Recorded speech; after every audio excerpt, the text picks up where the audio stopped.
Muy bien, 24 minutos de las 9 de la noche y voy a presentar ahora a Maximiliano Campos Ríos, que es consultor, politólogo y docente universitario y además autor del libro El Estado en la era meta, del Estado inteligente al Estado in- inmersivo, así se dice. Maximiliano, muy buenas noches. Hernán Harris y Antonio Lizano, ¿cómo estás? Hola, buenas noches, Hernán, Antonio. ¿Todo bien? Gracias por el tiempo. No, por favor, un placer. Bueno, mira, tantas veces hablamos del tamaño del Estado, de lo burocrático del Estado, de la ocupación, de que el Estado no cumple con las cosas. Bueno, y justo nos llega tu libro, ¿no? Eh, y lo primero que te quiero preguntar antes de meternos en el libro es, ¿cómo ves el Estado hoy argentino respecto de lo que vos considerás que es un Estado inteligente, por ejemplo? Bueno, lo veo bastante distante. O sea, si bien hubo algunos avances en relación al proceso de modernización, el Estado argentino, uno tiene que pensar que cuando habla del Estado argentino está hablando de muchas cosas, ¿no? Digo, es como una simplificación, ¿no? Está hablando de múltiples organismos, diferentes instituciones, diferentes tipos de contrataciones, diferentes tipos salariales, diferentes sistemas informáticos, ¿no? Digo, por eso lo que pasa a veces es que termina pasando de que lo terminamos usando al ciudadano o la ciudadana como una suerte de cadete externo de la administración pública, ¿no? Digo, el Estado está muy atrasado, necesita incorporar tecnología de manera urgente, pero sobre todo, ¿sabes qué? Necesita integración, ¿no? El gran problema del Estado, más que el atraso en términos digitales, que es un gran problema, necesita procesos de integración y sistemas que sean interoperables, porque el gran problema hoy que tenemos de las instituciones públicas es que están fragmentadas y eso genera muchísimo pérdida de tiempo, muchísimo costo de transacción, ¿no? Claro. Ahora, Maximiliano, te quiero hacer una pregunta porque me pareció interesante, como decía Hernán, el tema del libro, la idea del libro. Ahora, en un estado como el nuestro, donde tenés, por decirte dos casos muy emblemáticos y recientes que conoce todo el mundo, tenés una gran cantidad de planes sociales, porque la situación social es muy complicada. Tenés, por ejemplo, el tema de las recetas online, que se conoció hace poco, que el gobierno nacional, la medida del gobierno nacional. ¿Cómo haces en la situación de este estado, con estos temas tan acuciantes que debe resolver, para llevarlo al estado que vos estás proponiendo en el libro? Bueno, a ver, digo, es cuestión de ir profundizando ciertos procesos, integrando y consolidando cierta información y previendo, ¿no? Digo, un poco te tomo la última pregunta, ¿no? Lo de la receta online, Sí, que en realidad la receta online en realidad se le dice así de manera eufemística, porque sí, lo que se utilizó en pandemia era una foto enviada por WhatsApp, ¿no? Digo, con la receta, claro, que no tiene trazabilidad, que no tiene normas de seguridad informática, que además genera muchos abusos, ¿no? Porque una de las cosas que también denunciaban desde, entiendo, el Ministerio de Salud y de varios lugares, es que al no ver un protocolo, un sistema informático que normalizase y le pueda dar seguimiento y trazabilidad a esa foto, ¿no? Enviada por WhatsApp, vos de repente ibas, no sé, al psiquiatra, te medicaba unos antidepresivos. Ibas a una farmacia, comprabas eso con la receta online y después te cruzabas de calle, te ibas a otra farmacia y volvías a comprar. Y no había un control unificado, consolidado. claro. El único sistema que entiendo que había en ese sentido de receta digital era el del PAMI, que se empezó a utilizar mucho después de la irrupción de la cuarentena y la pandemia. Con lo cual digo, creo que gran parte de los problemas que tenemos no se deben tanto a la ausencia de tecnología, porque son tecnologías sencillas, ¿no? Digo, son relativamente baratas, bajo costo, sino que es la improvisación, ¿no? Como que estamos siempre corriendo atrás de los acontecimientos, ¿no? Digo, con relación a los planes sociales, vos recién hablabas. ¿Cuál sería el problema acá de trazabilidad de planes sociales? ¿Por qué habría que hacer un censo, ¿no? Ex post del otorgamiento? Hmm, Eso con un buen sistema informático robusto, con trazabilidad, con altas, con bajas. Digo, tenemos fierros de sobra para hacer eso, ¿no? claro. Digo, me parece como que más que a veces es cuestión de voluntad política, de generar ciertas cuestiones que permitan anticiparnos a cierta... no, mira, te doy un ejemplo concreto. Uno Dale. de los países que mejores laburaron el tema de seguimiento, trazabilidad de contagios con el coronavirus fue Corea del Sur y los países del sudeste asiático. ¿Lo hicieron porque tienen muy buena tecnología?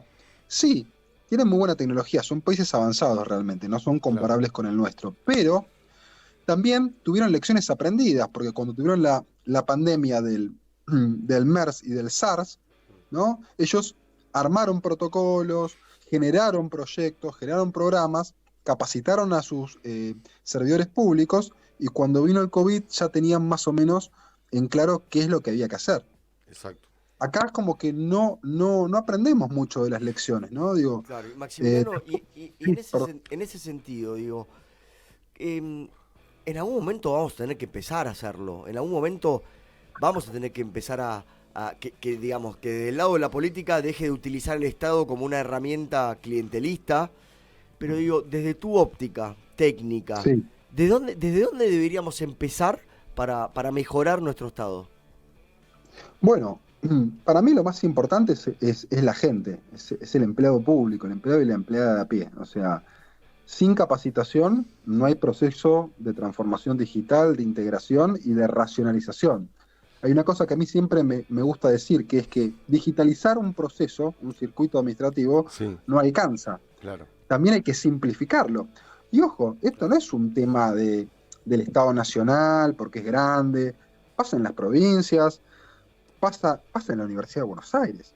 Yo que soy profesor en la universidad, la UBA, que es la segunda universidad más grande de América Latina, tuvo que venir la pandemia para que incorporara el trámite a distancia y que de repente los profes puedan concursar o pasar las notas, ¿no? Claro, Digo, claro. y todavía tiene atraso, porque si vos te inscribís al CBC, te inscribís al CBC como en el siglo, no sé, como en el siglo XX. Sí, está atrasado. Y después cuando empezás la carrera, no sé si alguno estudió en la UBA, querés estudiar Derecho, cuando entras a la Facultad de Derecho, ¿qué te piden? El certificado de materias analíticas aprobadas del CBC.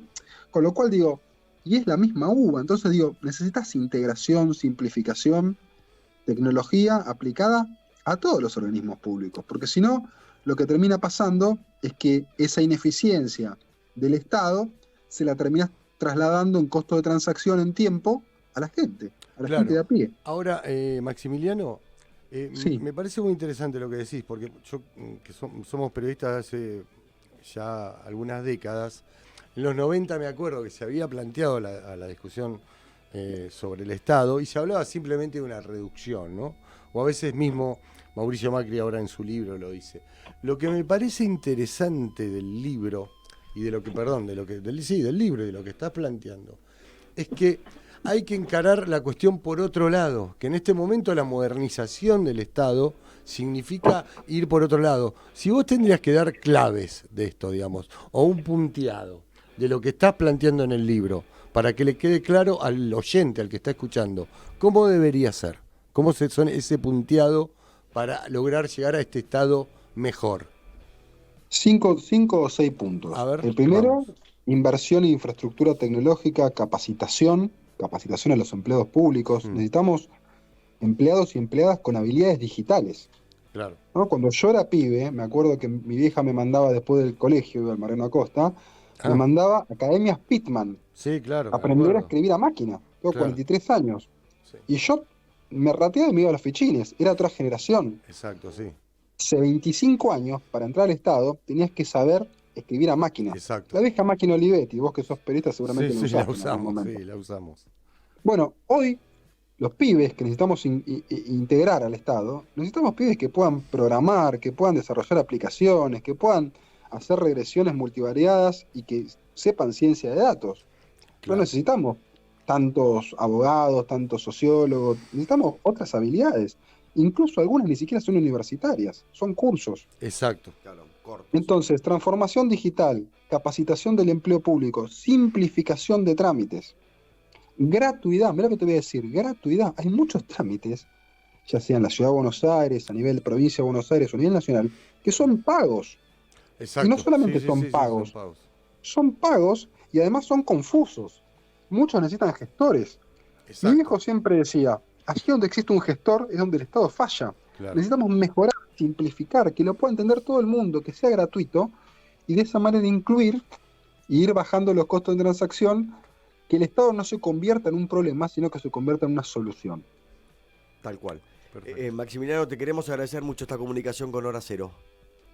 Un placer, a disposición. Muchas Gracias, muchas gracias. Maximiliano Campos Ríos, consultor, politólogo y docente universitario, autor del libro El Estado en la era meta, del Estado inteligente al Estado inmersivo. Bueno, muy interesante.